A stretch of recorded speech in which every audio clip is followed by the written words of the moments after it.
अस्सलाम वालेकुम व्यूअर्स। आज की इस वीडियो में मैं आप लोगों के साथ मिरर लेस का एक बहुत ही खूबसूरत सा नेक डिज़ाइन शेयर करूंगी। यहाँ पे मैंने बे गला तैयार कर लिया है, आप इसको राउंड शेप में भी रख सकते हैं। और यहाँ पे मैं दो तरह की मिरर लेस यूज़ कर रही हूँ, एक फ्लावर वाली है और साथ में मैं एक तिल्ली की जिगजैग डोरी यूज़ कर रही हूँ। तो इसमें मैंने कुछ डिफरेंट तरीके से ये मिरर लेस लगाई है ताकि अगर इसको वॉश किया जाए तब भी ये उतरे नहीं। सबसे पहले गले के दरमियान में आपने इस तरह से इस्त्री से एक क्रीज़ बना लेनी है और उसके ऊपर इस तरह निशान लगा लेने हैं। और फिर मैं दरमियान में यहाँ पे फ्लावर वाली लेस यूज़ कर रही हूँ ताकि गले का पैटर्न तैयार हो जाए और इसके साथ साथ मैं बाकी की गले की डिज़ाइनिंग करूँगी। तो यहाँ पे एक फ्लावर को छोड़ के मैं दूसरे फ्लावर के ऊपर ग्लू गन यूज़ कर रही हूँ। एक फ्लावर को मैंने ऐसे ही रहने दिया है, वो मैं आगे जाके आप लोगों को बताऊँगी। तो यहाँ पे मैं जिगजैग डोरी यूज़ कर रही हूँ, दोनों साइड से तकरीबन मैं आधे इंच का मार्जिन छोड़कर, तो उसके साथ साथ मैं एक अंदाजे के मुताबिक राउंड शेप में जिगजैग डोरी को इस तरह से मशीन से स्टिच करूँगी। और जहाँ पे दो फ्लावर का दरमियान में जोड़ आ रहा है उसके ऊपर हमने इस तरह से डोरी को गुजार के स्टिच करना है।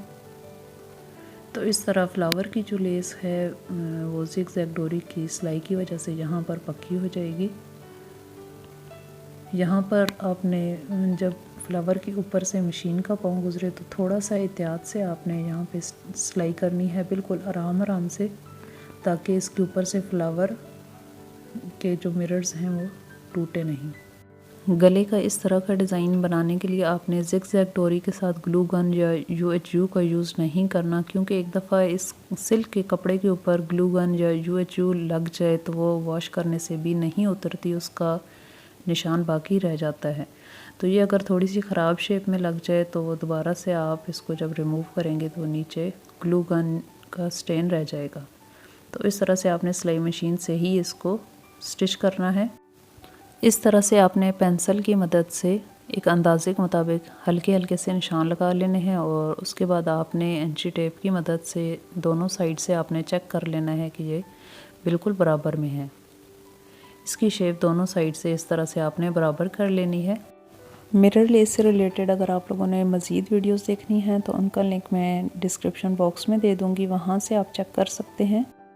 अब इस डोरी के दरमियान में मिरर लेस की एक लाइन लगाएंगे। यहाँ पे ये देखें, मैंने जो एक फ्लावर स्किप किया था उसके नीचे से मैं ये लेस इस तरह से गुजार के लगाऊंगी ताकि इसका एक खूबसूरत सा डिज़ाइन बन जाए। और फ्लावर के नीचे से जब ये लेस गुज़र के आएगी तो यहाँ पे ये मज़ीद पक्की हो जाएगी। इसको हमें फ्लावर की दोनों साइड से काटने की ज़रूरत नहीं है। इसके बाद आपने इसको प्रेस करने से पहले इसकी दोनों साइड पे कपड़े को 3-4 फोल्ड में इस तरह से तह करके रख देना है। कपड़े की पट्टियाँ आपने इस तरह से दोनों साइडों पे रखनी है और उसके ऊपर आपने इसे प्रेस करना है, क्योंकि डायरेक्ट ही अगर आप इसे प्रेस करेंगे तो वहाँ से ये सिल्क का कपड़ा जो है वो बहुत जल्दी जल जाता है। फ्लावर के नीचे यहाँ पे लेस के जितने शीशे आ रहे हैं वो आपने उतार देने हैं। तो यहाँ पे इसके नीचे 3 आ रहे थे, तीनों मैंने यहाँ से रिमूव कर दिए हैं। अब इसके साथ साथ मैं इसको इस तरह से प्रेस करूँगी। मिरर लेस के नीचे जो ग्लू लगी होती है उसको अगर हम अच्छे से ज़्यादा गर्म इस्त्री से प्रेस करेंगे और वो एक दफ़ा अच्छे से पेस्ट हो जाए तो वो वॉश करने से भी नहीं उतरती। बस थोड़ी सी प्रैक्टिस की ज़रूरत होती है। डायरेक्ट कमीज़ के गले के ऊपर ये लेस लगाने से पहले आप इसको किसी दूसरे कपड़े के ऊपर थोड़ा सा इस्त्री से पेस्ट करके देख सकते हैं। यहाँ पर मैंने इस्त्री का जो टेम्परेचर है वो बिल्कुल फुल पे रखा हुआ है। आपने एकदम से फुल पे रख के इसको नहीं लगाना, क्योंकि हर इस्त्री का जो टेम्परेचर होता है वो डिफरेंट होता है। कपड़े जो है वो इससे जल भी सकता है। मिरर लेस के ऊपर जितना गर्म इस्त्री को आप लगाएंगे वो जलेगी नहीं, लेकिन बहुत अच्छे से वो पेस्ट हो जाएगी। तो आखिर के जो मिरर्स हैं वो हम इस तरह से निकाल देंगे और इसकी बैक साइड पे दोबारा से आपने इस तरह कपड़े की पट्टियाँ रख के मिरर लेस को अच्छे से प्रेस करना है। जब इसकी बैक साइड पे आप इसे प्रेस कर रहे हों तो डायरेक्ट इस्त्री को आप मिरर की बैक पे नहीं लगा सकते, क्योंकि वो ग्लू जो है वो इस्त्री के साथ चिपक जाएगी। तो इसके ऊपर आपने एक कपड़ा इस तरह से एक्स्ट्रा रख के उसके ऊपर आपने प्रेस करना है। तो ये देखें कितना आसानी के साथ गले का एक पैटर्न तैयार हो गया है। जब आप इसकी शेप अच्छे से बनाएंगे पेंसिल के साथ निशान लगा के इंची टेप के साथ, तो ये बहुत खूबसूरत गला तैयार होता है। इसके बाद आपने सुई में 4 तार धागे के डाल लेने हैं और इस तरह 2 मिरर्स के दरमियान में इनकी जो डोरी का क्रॉस आ रहा है उसके ऊपर एक छोटा सा टांका आपने लेना है और यहाँ पे आपने धागा भी गोल्डन कलर का ही यूज़ करना है। बिल्कुल छोटा सा आप टांका लेंगे और फिर उसकी बैक साइड पे एक टांका लेके इसको मज़ीद पक्का कर देंगे। गले का डिज़ाइन तैयार होने के बाद आपने इस तरह से आखिर के जो मिरर्स हैं वो उतार लेने हैं ताकि आसानी के साथ सिलाई हो सके। और ये आप देख सकते हैं कि इसका दोनों साइड से जो एक्स्ट्रा मार्जिन है कपड़े का वो बिल्कुल बराबर आया है। ये देखें ये जिग-जैग डोरी फ्लावर लेस की ऊपर से आई है तो यहाँ पे फ्लावर लेस पक्की हो गई है और फ्लावर लेस के नीचे से जो दूसरी लेस हमने गुजार के लगाई है तो वो भी यहाँ पर पक्की हो गई है। तो ये थी जी आज की वीडियो। उम्मीद है कि आज की वीडियो आप लोगों को पसंद आई होगी। प्लीज़ आप लोग मेरे चैनल को सब्सक्राइब करें। मुझे इंस्टाग्राम और फेसबुक पर भी आप फॉलो कर सकते हैं जिनका लिंक मैं डिस्क्रिप्शन बॉक्स में दे दूँगी।